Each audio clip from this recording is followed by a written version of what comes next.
محشر کے لیے کیا تیاری کی ہے، ہم نے آخرت کے لیے کیا تیاری کی ہے۔ اللہ اکبر، میری سنی قوم کا حال یہ ہو گیا ہے کہ اللہ اکبر، لوگ کوئی تیاری کرتے نہیں ہیں اور سوچ رہے ہیں مولانا ہم تو سنی ہیں نا، ہم جنت میں نہیں جائیں گے تو کون جنت میں جائے گا۔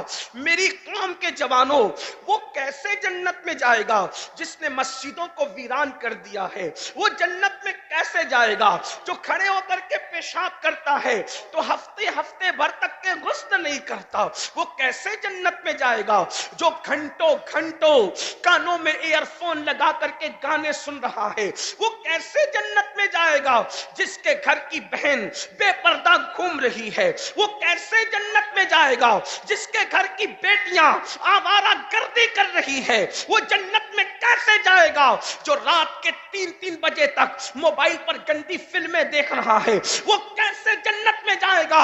اللہ اکبر، بڑی معذرت کے ساتھ یہاں کے علماء کو میں نے دیکھا، ماشاءاللہ بڑے حق گو ہے۔ مفتی صاحب کی تقریر سن کر میرا دل خوش ہو گیا۔ اس کا مطلب یہ ہے کہ چند ہی دل جلے نہیں ہیں بلکہ اس قوم کے اندر اللہ اکبر حق بولنے والے موجود۔ اللہ ان سب کی زبانوں کو سلامت رکھے۔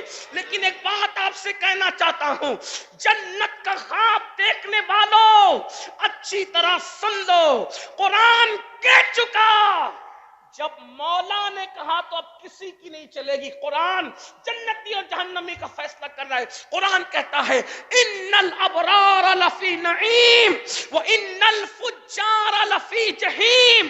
ہم نے نیکوں کے لیے جنت تیار کی ہے اور گنہگاروں کے لیے جہنم تیار کی ہے۔ اب آپ سے پوچھنا چاہتا ہوں، آخرت کے لیے کیا تیاری کی؟ آخرت کے لیے کیا فکر کی؟ اے میری قوم کے جوانوں، اللہ اکبر، آج جب میں آپ کو بتاؤں، جب آخرت سیدنا صدیق اکبر کو یاد آتی ہے تو صدیق اکبر کی کیفیت کیا ہوتی ہے؟ جانتے صدیق اکبر کون ہے؟ صدیق اکبر کا مقام کیا ہے؟ امت کا سب سے بڑا ولی اگر کسی کو کہا جا سکتا ہے، یا ہمارے عقیدے میں اس امت کا سب سے بڑا اگر کوئی ولی ہے تو اسے صدیق اکبر کہتے ہیں۔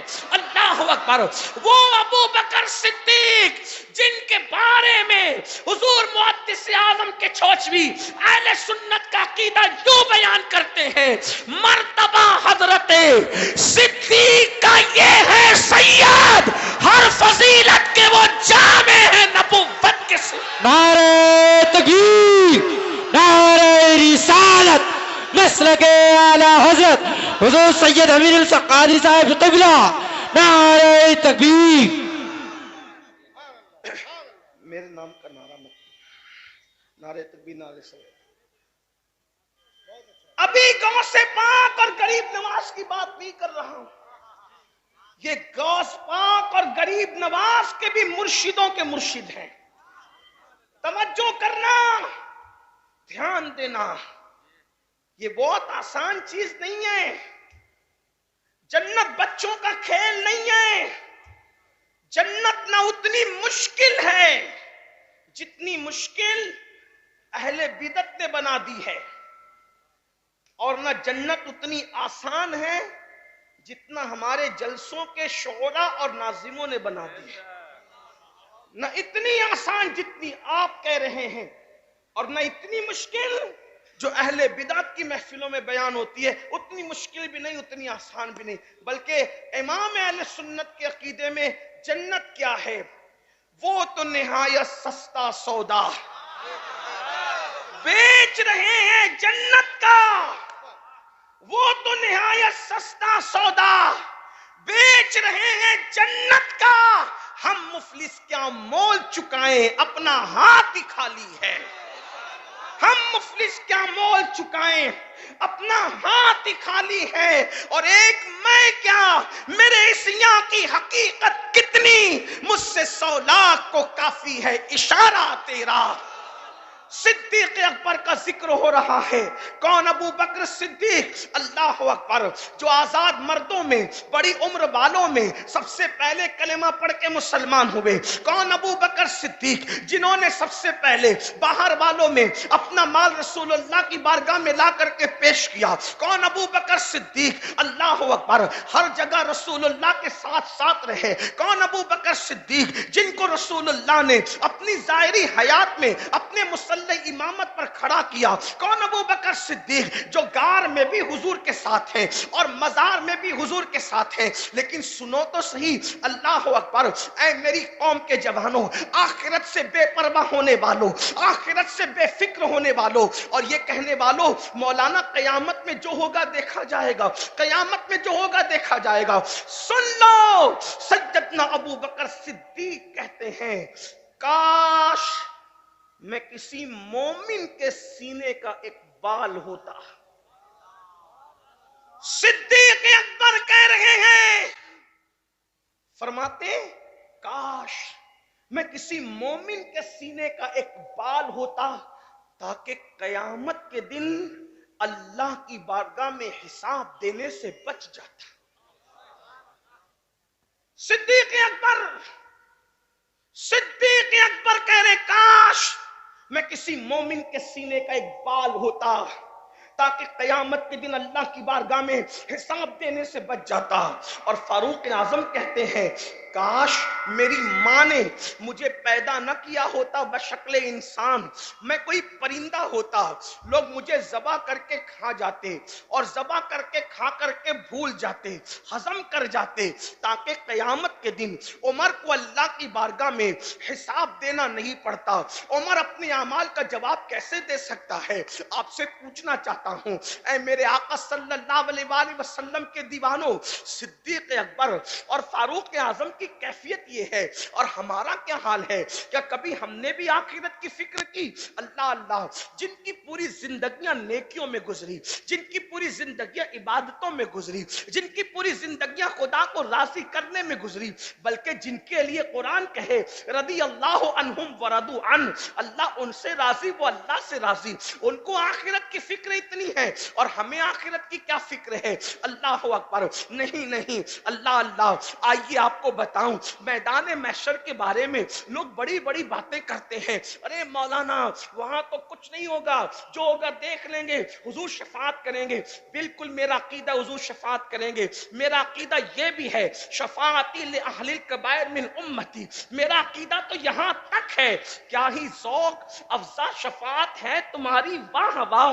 قرض لیتی ہے گناہ پرہیزگاری، واہ واہ. لیکن آپ کی توجہ چاہتا ہوں، ایک مرتبہ امیر المومنین سیدنا فاروق اعظم نے، میرے وہ جوان جو گناہوں کے دلدل میں ڈوب کر جنت کا خواب دیکھ رہے ہیں، ان کی خصوصی توجہ چاہتا ہوں، اور اپنی بہنوں کی بھی. وہ بہنیں جن کو غیبت کرنے کا وقت تو ہے لیکن نماز پڑھنے کا وقت نہیں، وہ بہنیں جن کو سیریل اور فلمیں دیکھنے کا وقت تو ہے لیکن تلاوت قرآن کا وقت نہیں، وہ بہنیں جو بچوں کا بہانہ کر کے عبادتوں سے دور بھاگتی ہے اور کہتی مولانا بچے پالنے پڑتے ہیں، کھانا بنانا پڑتا ہے. میں کہتا ہوں میری نادان بہن اچھی طرح سن لے، تو ہی بچوں کی ماں نہیں ہے تو اللہ اللہ. سیدہ کائنات، مخدومہ کائنات سیدہ فاطمہ الزہرا تو اللہ اکبر کم سے کم ہمارے عقیدے میں وہ 5 بچوں کی ماں تھی. 19 سے 20 سال کی عمر میں جو 5 بچوں کی ماں بن گئی تھی. اور آج آپ کے گھر میں تو آٹا پیسا ہوا آتا ہے، آپ کے گھر تک پانی پہنچتا ہے، آپ کے گھر میں تو واشنگ مشین بھی ہے، لیکن سیدہ کا حال یہ ہے کہ اپنے ہاتھوں سے چکی پیستی ہے، اپنے ہاتھوں سے چکی چلاتی ہے. میں حیران ہوں، جس کا بابا پوری کائنات میں سب سے مالدار ہو، جس کا بابا پوری کائنات میں سب سے زیادہ دولت مند ہو، جس کا بابا پوری کائنات کا مالک ہو، جس کا بابا جنت کا مالک ہو، جس کا بابا زمینوں اور آسمانوں کا مالک ہو، اس کی شہزادی اپنے ہاتھوں سے چکی چلاتی ہے. اور مولائے کائنات فرماتے ہیں چکی چلاتے چلاتے فاطمہ الزہرا کے ہاتھوں میں گٹے پڑ گئے تھے. اللہ اکبر. حالت یہ تھی پانی کا مشکیزہ خود اپنے کندھوں پہ اٹھاتی، اپنی پیٹھ پہ اٹھاتی اور پیٹھ پہ لات دی. مولائے کائنات کہتے ہیں مشکیزہ اٹھاتے اٹھاتے پیٹھ پر لادتے لادتے سیدہ فاطمہ الزہرا کی پشت پر مشکیزے کے نشان پڑ گئے تھے. اور کیفیت یہ تھی ایک دوپٹہ تھا اور اس دوپٹے میں بھی 17 پیون لگے ہوئے تھے. 17 پیون میں ایک پیون کی کیفیت مولا پاک خود بیان کرتے ہیں. اللہ اکبر. اہل سنت تو اہل سنت، اہل بدعت نے بھی اس کو اپنی کتابوں میں لکھا کہ ایک مرتبہ سیدہ کا دوپٹہ اتنا پھٹ گیا کہ اب اوڑھنے کے قابل نہ رہا. تو مولا مشکل کشا نے فرمایا فاطمہ اپنے بابا سے کوئی دوپٹہ تو مانگ لیا ہوتا تاکہ آپ دوپٹہ اوڑھ لیتی. سیدہ نے عرض کیا علی میری ہمت نہیں ہوتی، مجھے شرم آتی ہے بابا سے مانگتے ہوئے. اور پھر جب دوپٹے پر پیون لگانے کے لیے، نیا دوپٹہ نہیں، دوپٹے پر پیون لگانے کے لیے جب سیدہ نے اپنے بابا سے کہا کہ بابا دوپٹہ اتنا پھٹ گیا ہے کہ اوڑھنے کے قابل نہیں، اس کو پیون لگانے کے لیے میرے گھر میں کوئی کپڑا نہیں ہے، آپ کپڑا عنایت کر دے. تو میرے آقا نے فرمایا فاطمہ ابھی بدر و احد کے یتیموں کا حق دینا باقی ہے، میں تمہیں کوئی کپڑا کیسے دے دوں. البتہ اس وقت میرے گھر میں اونٹ کا چمڑا رکھا ہوا ہے، وہ اونٹ کا چمڑا لے کر کے جاؤ اور اس کو اپنے دوپٹے میں بطور پیون لگا لو.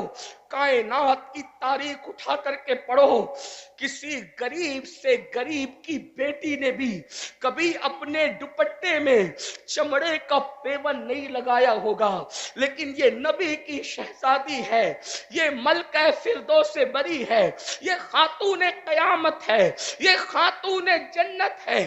اللہ اکبر.